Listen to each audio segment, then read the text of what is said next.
দারুণ এই গেজেটটি এখন পেয়ে যাচ্ছেন মাত্র 649 টাকায়। চলুন দেখে নেই গেজেটটি কি অফার করছে।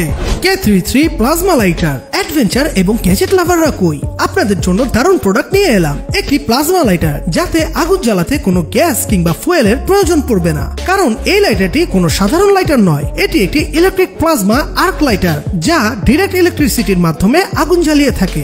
বাতাস কিংবা ঝড় কোনো কিছুতেই লাইটারটি থেমে থাকবে না, এটি কাজ করবে তার নিজের গতিতে। তাছাড়া এই লাইটারটি কিন্তু IP56 ওয়াটারপ্রুফ সার্টিফাইড। লাইটারটি যদি পানিতেও পড়ে যায় তারপরেও এটি কাজ করবে। এই লাইটারটির আরেকটি দারুণ ফিচার হলো এর সাথে থাকা এলইডি লাইট, যা বেশ ব্রাইট যেমনটি আপনি দেখছেন। এবং এই ফ্ল্যাশটিতে 3টি মোড রয়েছে, যা আপনি আপনার প্রয়োজনে মোড সিলেক্ট করে ব্যবহার করতে পারবেন। যেহেতু লাইটারটি রিচার্জেবল তাই এতে চার্জ করতে হবে, এবং চার্জিং পোর্ট হিসাবে পেয়ে যাচ্ছেন বর্তমানে সেরা চার্জিং পোর্ট টাইপ-C, যা ব্যবহার করে লাইটারটি চার্জার দিয়ে কিংবা পাওয়ার ব্যাংক থেকেও চার্জ করা যাবে। নিজের প্রয়োজনে বন্ধুকে কিংবা প্রিয়জনকে উপহার হিসাবেও এই দারুণ গ্যাজেটটি গিফট করতেই পারেন। স্টক লিমিটেড, তাই এখনই লিংক থেকে অর্ডার করে ফেলুন। তাছাড়া কিভাবে অর্ডার করবেন তার জন্য দেখতে পারেন আমাদের পিন করা প্রথম ভিডিও।